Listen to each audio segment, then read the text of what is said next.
Hola, somos el grupo 24 de Matemática Superior. Yo soy Insaurralde Sebastián y con mi compañero Joaquín Ramírez vamos a estar explicando hoy qué es la geometría fractal. Los temas a desarrollar serán introducción a los fractales, característica, definición formal, clasificación, fractales lineales, fractales no lineales, fractales y el caos y aplicaciones en la vida real. Para empezar, tenemos que un fractal es un objeto casi geométrico cuya estructura básica se repite a diferentes escalas. Es decir, es como una figura que se repite su forma, pero puede cambiar de tamaño. Este término fue propuesto por el matemático polaco Benoit Mandelbrot en 1975. Los fractales pueden ser generados por un proceso iterativo o por un proceso recursivo, capaz de producir estructuras autosimilares a cualquier escala de observación, como ya se había dicho antes. Eh, los fractales se presentan en multitud de formas en la naturaleza, desde galaxias, costas marítimas, montañas, bosques, árboles, nubes, relámpagos y en multitud de procesos físicos como la cristalización, movimientos de partículas en un fluido, electrolisis, entre otros. Eh, una de las características que tienen los fractales son la autosimilitud. A pesar de su tamaño, son muy similares. Las iteraciones y su dimensión. La autosimilitud se puede decir que están formados por partes más pequeñas que se asemejan al resto, que son puede ser geométricamente estrictas o geométricamente aproximadas. En el caso de las iteraciones, consiste en repetir muchas veces el patrón, que en este caso el uso de las computadoras es esencial para el graficado de estos fractales. Eh, las dimensiones pueden ser euclidia, el número de las coordenadas requeridas para especificar un objeto, por ejemplo la dimensión 2 para el plano, la topológica, que mide la habilidad para cubrir un objeto con conjuntos abiertos en radio pequeño. El nivel de dimensión topológica se define por la cantidad de intersecciones entre pares adyacentes de los conjuntos abiertos. Por ejemplo, el nivel 1, una intersección. Hausdorff Besicovite, que es el contenido. El contenido se calcula sumando los pasos r elevado al exponente de su dimensión euclidia. Por ejemplo, para un volumen se suman los pasos r elevados al tercer exponente. Y el fractal es un número que sirve para cuantificar el grado de irregularidad y fragmentación de un conjunto geométrico o un objeto natural. Ok, sigamos. La definición formal de fractal es conjunto cuya dimensión de Hausdorff-Besicovitch es estrictamente mayor que su dimensión topológica.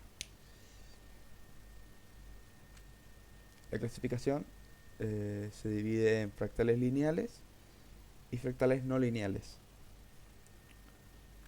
Los fractales lineales, que es lo que vamos a hablar a continuación, son aquellos en los que se construyen con un simple cambio de escala, como lo son conjuntos fractales creados por el hombre con figuras sencillas, ya sean rectas, triángulos, cuadrados, etcétera, y la mezcla de ellas. Los ejemplos clásicos de fractales lineales son el conjunto de Cantor, uno que se ve en el ejemplo en la figura 7, la curva de Koch, el triángulo de Sierpinski que se ve acá, entre otras. La curva de Koch se forma a partir de un segmento, repitiendo un proceso de construcción sucesivamente que se presenta a continuación. Se construye un segmento, se divide en tres partes iguales y luego sustituye el segmento central por dos segmentos, cada uno con longitud igual a la del segmento que se ha quitado. O sea que se crea cuatro segmentos. Eh, Después se divide en tres partes iguales, cada uno de los cuatro segmentos obtenidos, luego sustituir cada segmento central por dos segmentos de longitud igual a la del segmento extraído. Y en la etapa 3 procede con la construcción señalada anteriormente. Perdón. En cada segmento obtenido. Así, en esta etapa se obtiene la siguiente figura, o sea, se va dividiendo, se va segmentando por cada paso. En el caso del conjunto del Cantor, ¿dónde podemos encontrar el polvo de Cantor en la naturaleza? Se encuentran los anillos de Saturno, por ejemplo. Antiguamente se creía que era un anillo único, pero con el avance de la tecnología se fueron encontrando diferentes cortes que producía distintos anillos hasta que se encontró un número ilimitado de cortes muy finos que dejan pasar la mayoría de luz solar.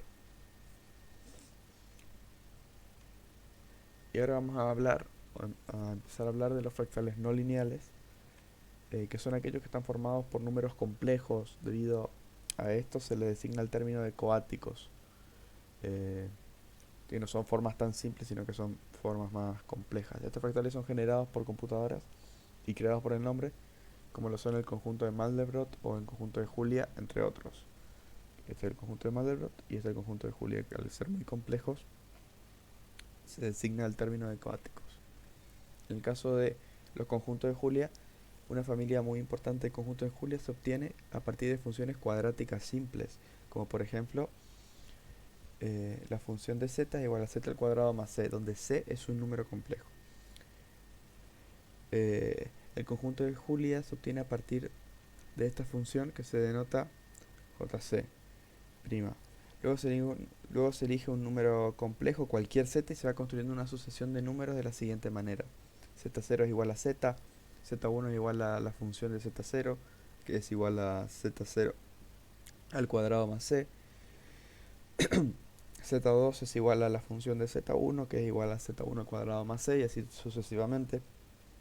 Si esta sucesión queda acotada, entonces se dice que z pertenece al conjunto de Julia de parámetro c, denotado por jc. De lo contrario, si la sucesión tiende al infinito, z queda excluido. Debido a la infinidad de cálculos que se necesitaban para obtener la gráfica correspondiente, se tuvo que esperar hasta los años 80 para poder representar estos conjuntos. Gracias a la invención de las computadoras, por fin pudieron ser observadas en una pantalla, como se puede ver en los ejemplos de acá. Siguiendo con el conjunto de Mandelbrot, el conjunto de Mandelbrot o conjunto M es considerado como el objeto geométrico más complicado creado por el nombre. Esto claro, usando las herramientas tecnológicas, igual como el conjunto Julia, la frontera que delimita el objeto en el plano complejo es un fractal, siendo tan complicado que su dimensión d es igual a 2.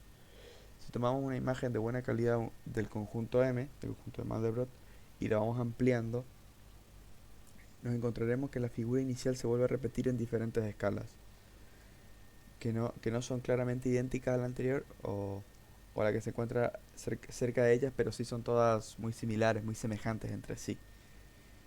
Acá se puede ver el conjunto de Mandelbrot e imágenes ampliadas del mismo, que se van repitiendo los patrones, que son similares, no exactamente iguales. Ahora mi compañero va a pasar a explicar lo que es fractales y el caos, y él continuará explicándoles esto. Bueno, ahora yo voy a continuar con fractales y el caos. Yo soy Ramírez Joaquín. Y bueno, primero vamos a comenzar con la definición de caos. Se dice que es un comportamiento aparentemente errático e impredecible de algunos sistemas deterministas, con gran sensibilidad a las condiciones iniciales. Pero, ¿por qué nos interesa el caos? Bueno, nos permite demostrar que existe un orden subyacente en los aparentes más desordenados e impredecibles de los comportamientos naturales, para predecir el futuro de un sistema teniendo un sistema anterior. El comportamiento futuro de cualquier sistema podría predecirse si se conociera con suficiente exactitud los valores de las variables paramétricas y leyes que lo controlan. Entonces ahora vamos a ver la relación entre el caos y los fractales. La geometría fractal describe los sistemas caóticos que se encuentran en la naturaleza, mientras que dichos sistemas caóticos son realmente aleatorios, solo lo parecen. Muchos fractales no son coactivos, como el triángulo de Sierpinski, pero sin embargo, dos ámbitos tienen mucho en común. Muchos fenómenos caóticos exhiben estructuras fractales. Bueno, las aplicaciones ahora serían: en el campo de la medicina se utiliza para segmentación en imágenes digitales. O sea, ya que se presentan diferentes alternativas para estimar exponentes fractales e imágenes digitales, se trabaja con mamografías y o resonancias magnéticas. En base a esto se calculan los espectros multifractales y se generan las imágenes en base de grises. Como los métodos tradicionales de fragmentaciones que se basan en operadores diferenciales resultan poco satisfactorios, se utiliza la mejor forma, el mejor método es utilizar los fractales, ya que el cuerpo humano está compuesto en figuras similares, que es lo que podemos ver en las imágenes acá de la cabeza, digamos, cómo se va formando. Pasando a la informática, lo más común es la transformación fractal, proceso que se utiliza en el tratamiento de imágenes para reducir su peso. Eso es lo que llamamos como byte. A mayor resolución de pantalla, más píxeles va a ser necesario, por ende mayor espacio vamos a necesitar. Pero para esto necesitamos a los fractales en este campo, dado que, por ejemplo, si queremos una mejor definición en una imagen, se van a requerir hacer zoom o más píxeles, que eso va a hacer también que haya un mayor espacio que requiera, ¿no? O viceversa, si necesitamos no necesitamos tanta calidad en una imagen, como podemos ver en esta imagen de acá a la derecha, ambas comparaciones en el que uno tiene menos píxeles y obviamente se ve con menos calidad que la otra, pero así también el peso de cada una hay mucha diferencia dependiendo de lo que nosotros necesitamos en dicho momento. Después, en la computación gráfica, que es lo que se usa para las animaciones, empezó todo gracias a la idea de Loren Carpenter, que digamos, hoy en día es un poco tosco esto, pero para la época que era 1980, o sea, fue toda una innovación. Como podemos observar, lo que hace es, en lugar de describir ciertas figuras mediante indicaciones precisas, se creó un programa que con instrucciones sencillas podía recrear muchísimas veces una misma figura hasta poder conseguir un paisaje o una figura deseada con poco trabajo, por decirlo así. Al principio esto obviamente tuvo mucha ovación en las primeras presentaciones que se hacían sobre esto, porque esto fue lo que dio dado, por ejemplo, lo que hoy se conoce como Pixar, que se fundó, y bueno, todas las animaciones de las películas se obtuvieron base a este método. En las telecomunicaciones, las propiedades de los fractales se aprovechan en la construcción de antenas que pueden obtener anchos de banda superiores a las antenas clásicas. Los diseños y aplicaciones de las antenas fractales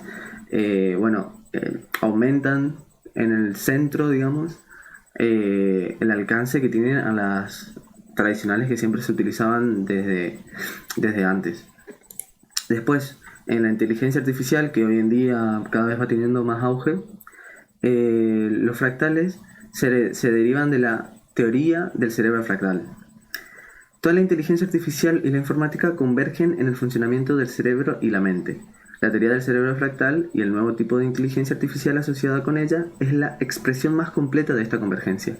Esta forma simétrica y recursiva autosimilar de mirar al cerebro permite una unificación masiva del cerebro con inteligencia artificial, informática y teoría de la información. Entonces, la inteligencia artificial fractal se refiere a la creación de inteligencia artificial justamente que se deriva de una visión del cerebro y la mente, como se ve su funcionamiento y estructura como perfectamente simétricos, autosimilares y recursivos.